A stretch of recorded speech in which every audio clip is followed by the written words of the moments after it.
लालू प्रसाद यादव जी को भी आरोपी बनाया गया है, राबड़ी देव जी बनाई गई। उसके साथ साथ देखिएगा कि मीसा भारती जी, तेजस्वी यादव जी, तेज प्रताप यादव जी, एक और उनकी बहन को बनाया गया है। ना ठीक है, कभी कभी होता है कि दूध के दांत भी नहीं जमता है, 10,000 करोड़ आंगन में टपक जाता है।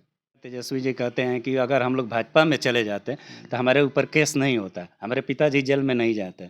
अगर नहीं है इसीलिए इतने केस दर्ज हो रहा है। और कहती हैं कि ये गृह मंत्री अमित शाह जी के इशारों पे ये सब किया जा रहा है, ईडी के छापे पर। जब चुनाव नज़दीक आता है तब ईडी या सीबीआई के छापे पड़ते हैं, चुनाव समाप्त हो जाते हैं तो ये सब यूपी जीते, बिहार जीते, क्या इस बार पश्चिम बंगाल में जीत पाएगा? नमस्कार, मैं अजीत कुमार, आप देख रहे हैं digital Dastak. Land for job मामले में दिल्ली की राउज एवेन्यू कोर्ट के द्वारा लालू प्रसाद यादव सहित 46 लोगों को आरोपित बनाया गया। इन्हीं पर हमसे बात करने के लिए बीजेपी एमएलसी नवल किशोर यादव जी हैं, इनसे बात करेंगे।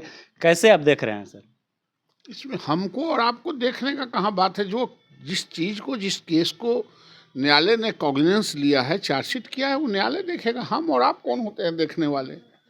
इसलिए जो न्यायालय निर्णय करेगा, जो न्यायालय देखेगा, वो भारत के संविधान में सर्वोपरि माना गया है। लालू प्रसाद यादव जी को भी आरोपी बनाया गया है, राबड़ी देव जी बनाई गई। उसके साथ साथ देखिएगा कि मीसा भारती जी, तेजस्वी यादव जी, तेज प्रताप यादव जी, एक और उनकी बहन को बनाया गया है। अरे जो जिसका जिसका नाम आया होगा उसका उसको बनाया होगा। ये तो अब दस्तावेज उन्हीं के पास है, वही जानते हैं। हम लोगों ने कोई दस्तावेज देखा नहीं। आप लोग कहीं नहीं देखे होंगे तो देखेंगे, पत्रकार हैं। हम लोगों ने कोई दस्तावेज देखा नहीं है, इसलिए उस पर कोई एक्स्ट्रा कमेंट क्या किया जाए। कहा जाता है लगातार, तेजस्वी जी कहते हैं कि उस समय हम लोग बहुत छोटे थे, उसके बावजूद भी हम लोग पर केस दर्ज किया गया है। ना ठीक है, कभी कभी होता है कि दूध के दांत भी नहीं जमता है, 10,000 करोड़ आंगन में टपक जाता है, तो वही होगा। हर एक मन से देखिएगा, तेजस्वी जी कहते हैं कि अगर हम लोग भाजपा में चले जाते तो हमारे ऊपर केस नहीं होता, हमारे पिताजी जेल में नहीं जाते। अगर नहीं है इसीलिए इतने केस दर्ज हो रहा है, हम लोग जेल में जा रहे हैं। जब उनके पिताजी पर केस हुआ था पशुपालन घोटाला के, तो भाजपा की सरकार थी। सरकार तो कांग्रेस की थी, सरकार जनता दल की थी, तो नहीं गए थे, सरेंडर करके जेल गए थे ना। इसलिए कानून के हाथ लंबे हैं, कानून किसी को छोड़ता नहीं है। केस और कैंसर सबको परेशान करता है, उनको भी परेशान कर रहा है। अभी पश्चिम बंगाल में देखिएगा सर, चुनाव है। कल जो वहाँ हुए हैं, ईडी के जो छापे पड़े हैं, और उसी बीच में ममता बनर्जी जी वहाँ जाती हैं और कहती हैं कि ये गृह मंत्री अमित शाह जी के इशारों पे ये सब किया जा रहा है, ईडी के छापे पर। ममता दीदी बौखला गई हैं, क्योंकि सत्ता उनके हाथ से स्लिप कर रहा है, इसलिए वो बौखला गई हैं। और बौखला के कोई भी कदम उठाती हैं और किसी तरह के भाषा का इस्तेमाल करती हैं। इसलिए लोकतंत्र का एक गरिमा है, उसको बचाए रखना चाहिए उनको।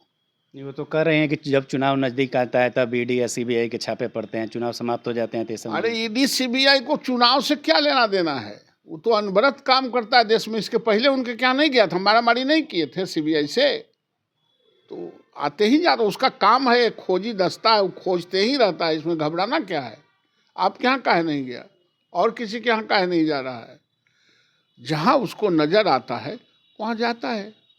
देखिए, अगर सर कि विपक्ष पे जब भी कोई आरोप होता है या कोई भी उनको अगर केस दर्ज होता है तो डायरेक्ट वो लोग भाजपा पे आरोप लगाते हैं। प्रधानमंत्री महोदय हो, अमित शाह जी हो, कहा जाता है कि उन्हीं के द्वारा हम लोग को फंसाया जा रहा है। अच्छा, कोई आदमी आज तक इतना जो पकड़ाया है अपराधी किसी तरह के अपराध के केस में, तो किसी ने कहा है कि हम किए थे अपराध? कोई कन्फेस करता है? सब कहता है कि हमको फंसा दिया गया। ये भी कह रही हैं कि हमको फंसा दिया गया। ये कौन नई बात है? पश्चिम बंगाल चुनाव को आप कैसे देखते हैं? क्या यूपी जीते, बिहार जीते, क्या इस बार पश्चिम बंगाल में जीत पाएगा? निश्चित रूप से पश्चिम बंगाल में भारतीय जनता पार्टी और एनडीए की सरकार बनेगी। तो अभी हमारे साथ BJP MLC doctor Naval Kishore Yadav ji थे। तमाम सवालों पे बेबाकी से अपनी बातों को रखे, पूरी बात आप सुने। बात कैसी लगी, आप अपनी प्रतिक्रिया कमेंट बॉक्स में दें। धन्यवाद।